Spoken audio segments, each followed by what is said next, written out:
Bonjour, bonsoir à tous. Merci de nous rejoindre sur ce plateau d'enseignement avec Écolo. Bienvenue dans cet épisode assez particulier où je reçois un invité assez particulier aussi, disons-le. Alors, je suis accompagnée du pasteur Alfred Moncou. Bonsoir, pasteur Alfred. Bonsoir, Saïra. Alors, pasteur Alfred, vous êtes pasteur visionnaire et responsable d'une église. Vous saurez bientôt nous dire laquelle. Je crois comprendre que vous vivez en France depuis 12 ans. Vous êtes marié et père de 5 enfants. Tout à fait. Alors, pour revenir, pasteur Alfred, est-ce que vous me permettez d'ailleurs de vous appeler Papa Alfred? Bien sûr, faites donc. Oui, soyons plus à l'aise. Prenons nos aises. Très bien. Parfait. Alors, Papa Alfred, dites-nous, vous êtes pasteur, visionnaire, comme je l'ai dit tantôt, et responsable d'une église. De quelle communauté chrétienne s'agit-il exactement? Alors, donc, comme vous avez su le dire, je suis le pasteur Alfred Moncoulondo. Et donc, je suis le pasteur principal et visionnaire de l'église Cité d'Exaucement. Et bien entendu, il faudrait faire une très grande différence avec une grande communauté qui existe déjà, l'église Fila Cité d'Exaucement. Donc nous ne sommes pas une antenne de cité, de Fila Cité d'Exaucement, voulais-je dire, mais nous sommes une église, une communauté à part entière, Cité d'Exaucement.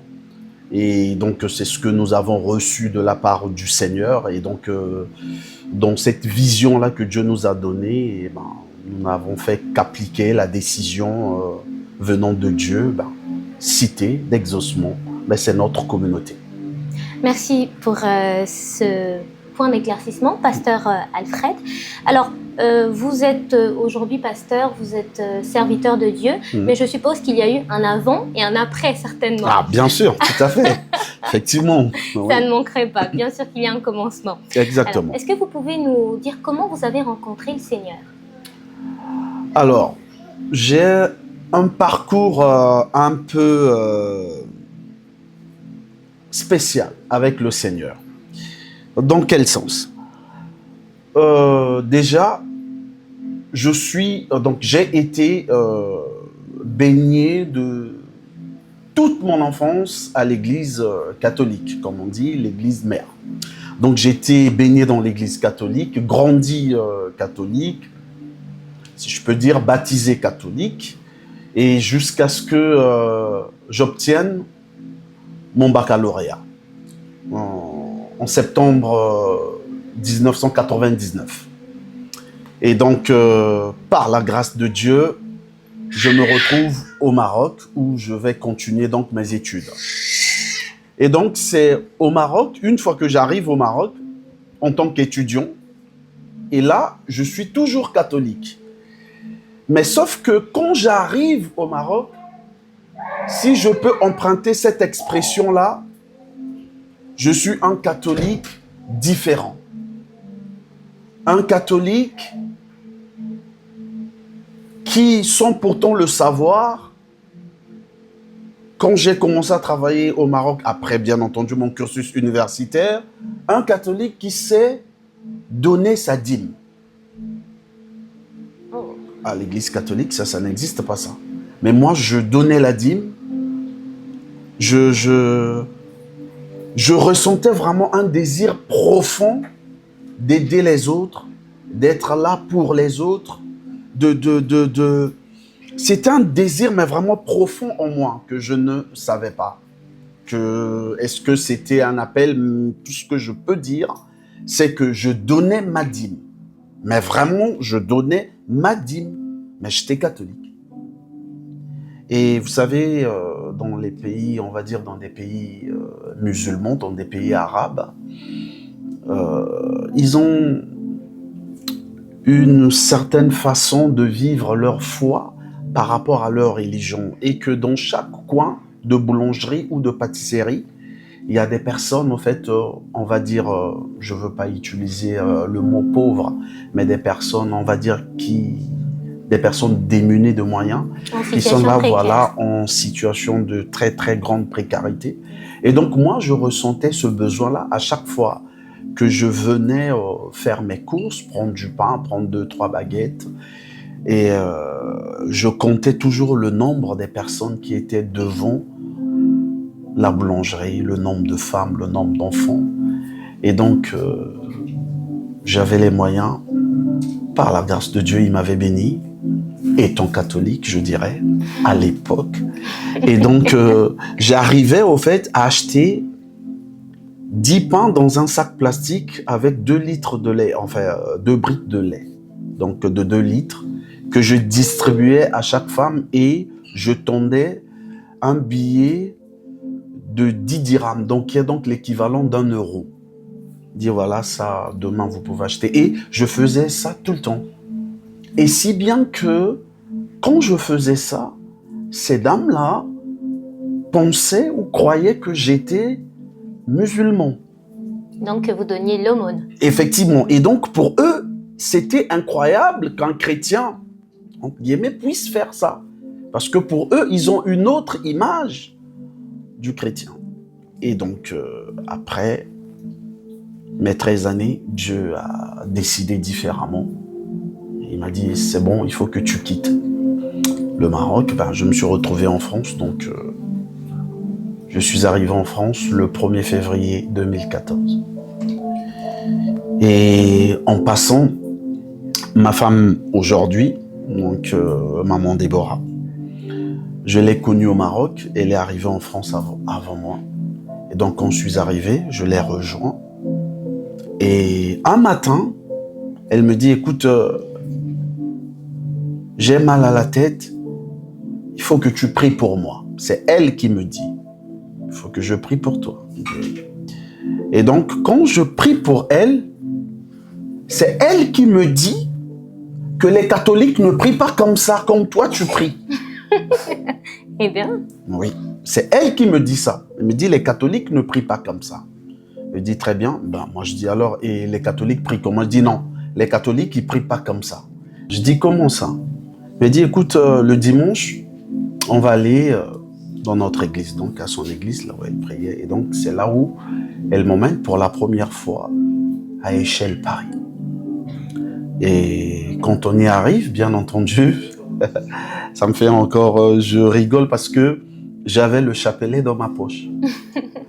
Quand j'arrive à l'assemblée Échelle, on a prié, on a passé le culte, j'avais mon chapelet.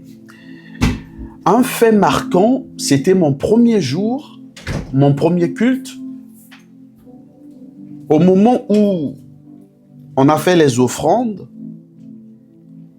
on a commencé, donc une sœur a commencé à prier avec les offrandes. Le pasteur Daniel Koudédé, qui est donc mon père dans la foi, comme on dit, mon père spirituel, il dit non, c'est pas toi qui pries. Et il m'indexe du doigt en me disant que c'est toi qui vas prier pour les offrandes. Et donc, c'était moi. Moi, je vais prier pour les offrandes. Alors que c'était votre premier jour. Effectivement. Et donc, il insiste, il dit, oui, c'est toi. Je dis, très bien. On m'emmène le panier et je prie. Et quand j'ai fini, j'ai remis le panier. C'est là où le pasteur Daniel Koudédé me dit, le Seigneur a besoin de toi et il veut accomplir des grandes choses avec toi. Voilà comment c'est parti, comment tout est parti. D'accord, pasteur Alfred. Alors, quel a donc été peut-être le déclic est-ce que c'est vraiment à partir de cet instant-là où vous avez peut-être reçu une parole de Dieu par l'entremise de votre père dans la foi, le pasteur Daniel Koudédé, ou est-ce qu'il y a eu des événements peut-être qui ont confirmé cette rencontre avec Dieu? Je dirais c'est à partir de cette parole-là du pasteur Daniel Koudédé que derrière il y a eu toute une succession d'un certain nombre d'événements, mais très compliqués, que moi en tant que catholique, je ne savais pas comment faire, mais je priais. Je priais et si je peux dire, aujourd'hui je comprends, mais à l'époque je dirais j'étais seul, mais bien qu'en vérité j'étais pas seul. Vous n'étiez pas seul. Oui. Donc c'est pendant des temps difficiles, on va le dire comme ça, que cette rencontre avec le Seigneur s'est vraiment confirmée. Effectivement, des moments très difficiles, puisque je me souviens, ma femme devait être enceinte et on attendait En fait, elle avait une grossesse jumellaire. Et ce fut très, très, très compliqué parce que on n'était qu'à deux avec notre premier, Lucas, et c'est moi qui priais pour ma femme, alors que j'étais encore catholique. Et elle voyait des choses que moi, je comprenais pas. Waouh. Elle voyait des choses que moi, je comprenais pas. Et moi, je priais, je faisais que prier. Je me souviens encore, elle ne parlait plus. Son cou était bloqué, elle ne pouvait plus tourner comme ça. J'ai tenu sa tête, j'ai dit au nom de Jésus, je t'ordonne de tourner ta tête. Amen. Et elle a tourné sa tête. Catholique. Je ne suis pas encore passé dans les eaux du baptême. Catholique. Elle était incapable de parler. Elle me disait des choses, elle prenait un stylo, elle écrivait. J'ai tenu sa bouche. J'ai dit au nom de Jésus, tu parles. Elle a parlé. Amen. Catholique. Encore à l'époque. Eh bien, vous avez un parcours rempli de témoignages. Tout à fait. C'est pour ça que j'ai dit au début que mon parcours, il est un peu assez spécial. Oui, je comprends tout à fait que vous avez vraiment un parcours assez spécial avec le Seigneur. Est-ce que j'aimerais bien comprendre, Pasteur Alfred, alors à partir du moment où vous avez vraiment compris, ou du moins que vous avez pris conscience que vous avez rencontré le Seigneur, que vous avez compris qu'il vous a appelé à le servir, quelle a été la suite du parcours? Est-ce que c'est assez doux comme le miel, ou ça a plutôt été assez compliqué? Alors, je ne dirais pas que ça a été compliqué, je ne dirais pas non plus que ça a été doux. Normal, chaque dimanche, je partais à l'église et j'apprenais maintenant on va dire, à lire la Bible. Je pèse mes mots, à lire la Bible. Ainsi de suite, dans la lecture de ma Bible. Et figurez-vous, la sœur Saïra, j'avais toujours mon chapelet dans la poche. Et jusqu'à ce qu'un dimanche matin, par une certaine force qui me dit « Je ne suis pas là-bas », ça ne sert à rien. Et ça ne te donne rien, ça ne te protège pas. Moi-même, je l'ai sorti, je l'ai jeté.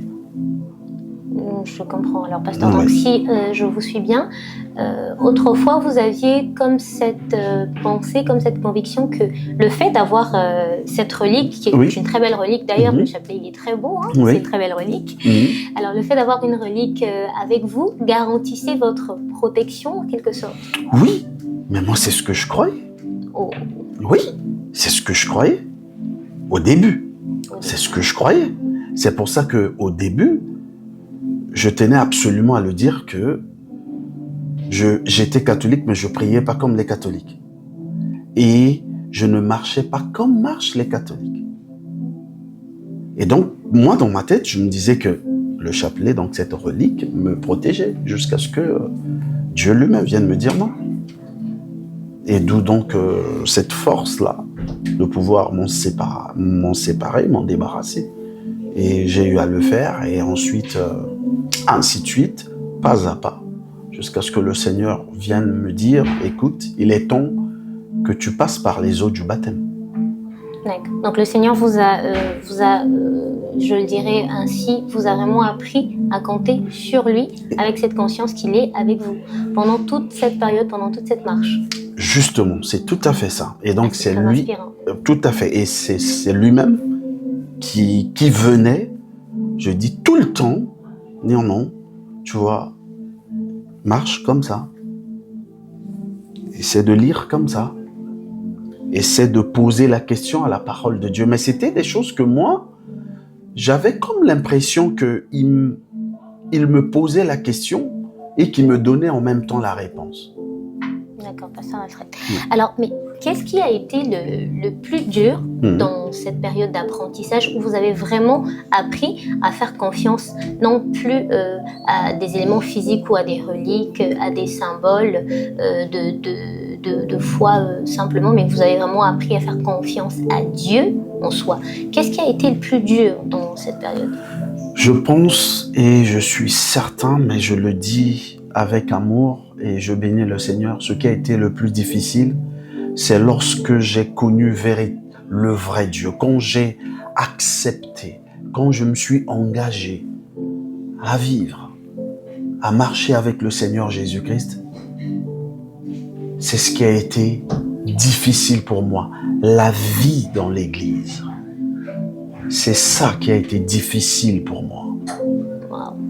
Oui, très difficile pour moi. Oui, je vous comprends.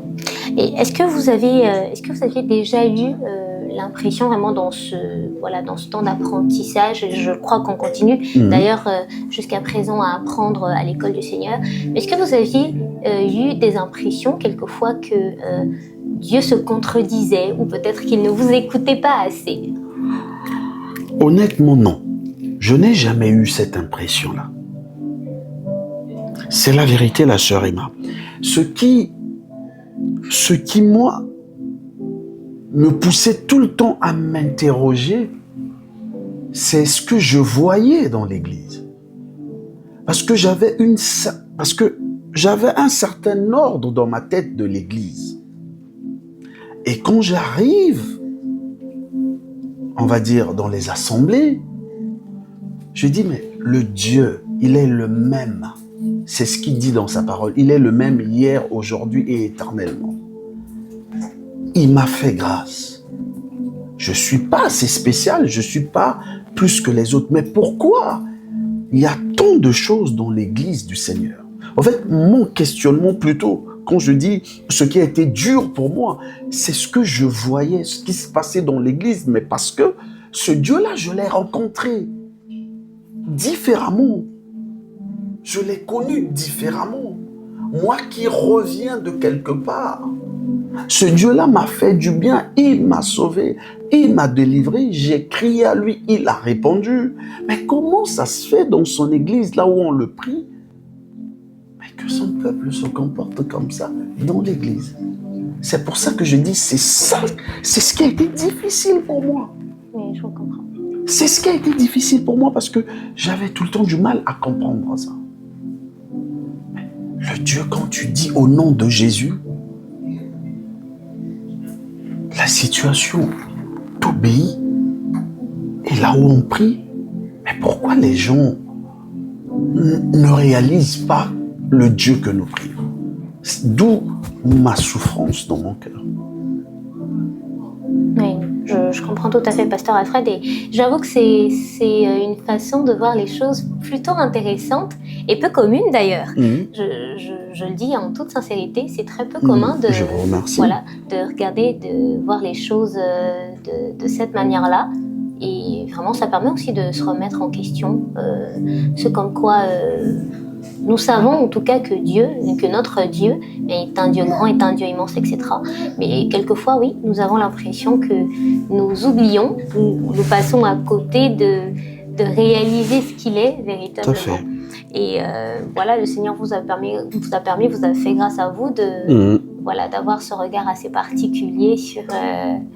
Alors, j'aimerais bien savoir, qu'est-ce que vous avez donc fait en fait en remarquant toutes ces choses, du fait qu'on pouvait avoir une foi vacillante dans notre marche, du fait que même faisant partie d'une communauté chrétienne, on pouvait quelquefois se comporter en incrédule.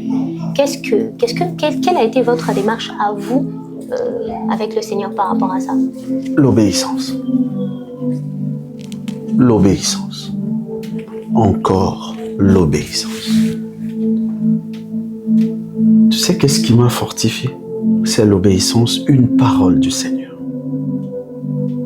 Fais-moi confiance. Et jusqu'à aujourd'hui, il est revenu de diverses façons. Fais-moi confiance. Alors, Pasteur Alfred, vous nous aviez dit au tout début que vous aviez quand même grandi dans un environnement, on va dire, catholique et chrétien.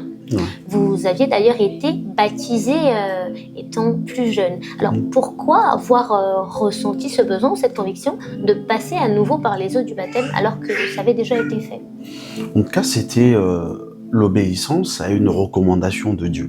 Le Seigneur m'a demandé, il faut passer par les eaux du baptême. Ben, tout de suite, j'ai accepté et je suis passé par les eaux du baptême. C'était pour moi une obéissance, c'était de l'obéissance à ce que Dieu m'avait demandé, mais aussi un engagement personnel pour accepter la main tendue de Dieu. Parce qu'un engagement, ça m'engage, moi. De dire au Seigneur, oui, tu peux compter sur moi. Et donc, je me suis engagé avec le Seigneur en passant par les eaux du baptême. Le baptême par immersion, bien entendu, et à continuer ma marche avec lui. Amen, pasteur. Ça rappelle beaucoup cette parole de l'apôtre dans les Écritures qui, voilà, vient de me revenir, qui parle du baptême comme de l'engagement d'une bonne conscience envers Dieu. Et vraiment, nous notons que vous avez obéi au Seigneur par rapport à ce qu'il vous a demandé. Je fais des efforts, la sœur Saïra. En tout cas, j'aime beaucoup votre respect de l'obéissance à Dieu. Merci. Merci beaucoup. Je fais des efforts. Alors, pasteur Alfred, Ouais. autre chose que nous aimerions bien comprendre, vous avez parlé vous revenez vraiment beaucoup sur cet aspect d'obéissance envers le Seigneur. Ouais. Est-ce que obéir au Seigneur est toujours aussi simple que ça? Parce qu'on peut le lire dans les Écritures, que l'obéissance vaut mieux que les sacrifices. Les Écritures le disent beaucoup. Tout à fait. Voilà, parlons d'obéissance à Dieu, parlons vraiment de marcher d'après les volontés du Seigneur. Mais est-ce que c'est toujours aussi simple? Je dirais oui. Tu sais, la sœur Saïra, on ne peut qu'obéir quand tu as l'amour. Quand tu as l'amour de Dieu, quand tu aimes Dieu, quand tu aimes Jésus-Christ, quand tu l'adores, tu respires Jésus-Christ. Autrement dit, tu respires la parole de Dieu. Tu vas obéir. Comme l'a été le Maître d'ailleurs. Toute sa vie sur terre, il n'a fait qu'obéir. C'est parce que le Seigneur Jésus-Christ, il est tellement amour, quand il vient, nous avons très souvent, nous les hommes sur la terre, y compris moi aussi, certaines tendances parfois à penser à sa place, au lieu de lui laisser la place. Penser à sa place au lieu de lui laisser la place. Et moi encore jusqu'à aujourd'hui, si je peux dire ça, ma leitmotiv c'est « Fais-moi confiance et tu verras ». Et jusqu'à aujourd'hui, je continue à faire confiance. Combien même quand je tombe, il me tend la main, il me relève. Et je me réponds, je change d'attitude. Et j'avance, je continue à lui faire confiance. Mais parce que cette parole-là, je l'ai acceptée, je l'ai serrée dans mon cœur, comme dit le psalmiste. Je serre ta parole dans mon cœur afin de ne pas pécher contre toi. Amen. C'est ça.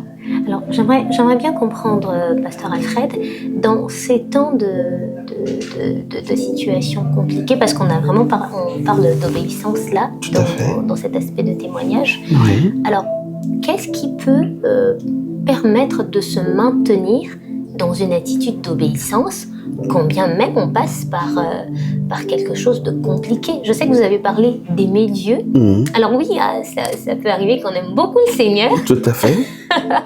Ça peut arriver qu'on aime beaucoup le Seigneur et qu'on passe aussi par quelque chose d'extrêmement compliqué. Alors, qu'est-ce qui peut permettre vraiment de se maintenir dans cette attitude d'obéissance? C'est une fois de plus faire confiance à la parole de Dieu. Tu sais, le Seigneur m'avait donné une parole jusqu'à aujourd'hui. Luc chapitre 1, verset 37. Car rien n'est impossible à Dieu. Jusqu'à aujourd'hui, je vis avec ça. peu importe ce que je peux traverser. Qu'on pouvait dire David, quand je marche dans l'ombre de la vallée de la mort, je sais qu'il est là. Je ne saurais comment vous l'expliquer si ce n'est encourager une personne à faire confiance au moins à une parole que Dieu l'a donnée et la saisir et marcher avec. Moi, j'en ai deux. Luc 1, verset 37. Car rien n'est impossible à Dieu. La venue du Christ, etc.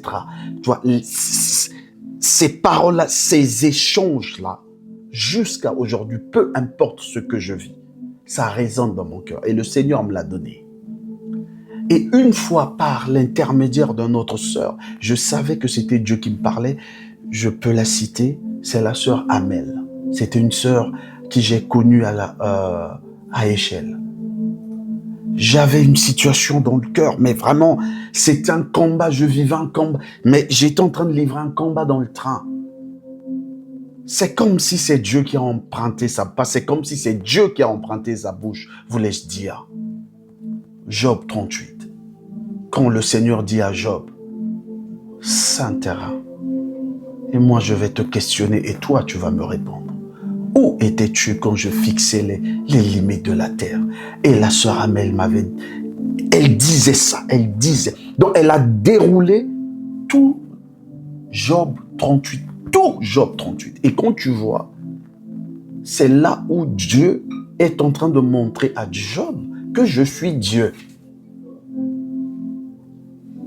Et ça, ma sœur, peu importe ce que je vis, je ne dis pas que non. Le Seigneur, il sait comment me fortifier et je fais des efforts. Donc, à chaque fois, ces deux paroles-là, le Seigneur m'a donné plusieurs paroles. Mais j'ai envie de dire à quelqu'un, trouve une parole que le Seigneur t'a donnée. Fais de ça, je peux dire, ton cheval de bataille. Fais d'une parole de Dieu ta vie. Et la mienne, je l'ai fondée jusqu'à aujourd'hui. Luc 1, verset 37. Job 38, tout Job 38. Parce qu'il y a la providence de Dieu. C'est là où il dit, tu étais où quand je fixais les limites de la terre? Où étais-tu quand j'arrêtais l'orgueil de la mer, l'orgueil des flots de la mer? Tu imagines les mots qu'emploie Dieu. L'orgueil des flots de la mer. Quand je fixais ces limites. C'est là. Comme j'ai dit, peut-être que je ne sais pas comment l'expliquer à un frère, à une sœur, mais j'ai envie de dire à quelqu'un, certainement le Seigneur Jésus, le Christ de Dieu, la parole de Dieu faite chair, t'a donné une parole. Prends cette parole, fais de cette parole ta vie et tu verras que la parole de Dieu, là où il y a la vie, elle changera ta vie. Amen. Merci beaucoup, Pasteur Alfred. Si vous permettez ce dernier point, allez-je dire, est-ce que vous avez un conseil en particulier sur base vraiment des Écritures et même de votre expérience avec le Seigneur? Est-ce que vous avez un conseil en particulier ou un mot en particulier pour toutes ces personnes qui perçoivent aussi en eux un appel du Seigneur, un appel de Dieu et qui passent par des temps compliqués, par des doutes, par des incertitudes? Est-ce que vous avez un conseil ou un mot pour eux? Oui. Faire confiance au Seigneur, l'obéissance, obéir et surtout attendre et entendre. Attendre l'obéissance, oui, Dieu va s'approcher, comme il dit dans sa parole dans le livre de Jacques, approchez-vous de Dieu et il s'approchera de vous. En vérité, il est déjà là. Une fois que tu obéis, il te regarde. C'est moi, j'ai de façon un peu spéciale que je considère Dieu. Deux fois, je dis, le Seigneur veut me challenger, une façon de parler pour moi. Tu obéis, ensuite tu attends. Attends quoi? Le temps de Dieu. et ensuite entendre. Combien de fois, la sœur Emma, les gens m'ont dit que j'avais le don de Dieu. Les gens m'ont encouragé. Dieu t'a... Mais tu as des dons, mais vas-y, lance-toi. J'ai dit non. Je veux attendre, puis entendre. Wow. J'ai obéi. Toute ma vie, je n'ai fait qu'obéir. Et jusqu'à aujourd'hui, je ne fais qu'obéir. Mais j'ai attendu, donc attendre le temps de Dieu. Puis entendre. Voilà le conseil que je peux donner à un frère, à une sœur qui a un appel de Dieu. Celui qui t'a appelé, celui qui t'a choisi, celui qui t'a mis à part, n'est pas un homme pour mentir, ni un fils d'homme pour se repentir. Il te connaît, il sait là où tu habites. Fais-lui confiance, obéis à ce qu'il te dit. Et attends, puis entendre. Parce que dans l'attente, il prépare le chemin. Et quand il trace le chemin, c'est dans la voie que tu vas marcher sur ce chemin. Merci beaucoup, Pasteur Alfred. Amen. Wow. Vos mots étaient plus qu'inspirants. J'ai bien envie de dire, j'ai noté. Malheureusement, vous voyez, je n'ai pas de stylo. Hein.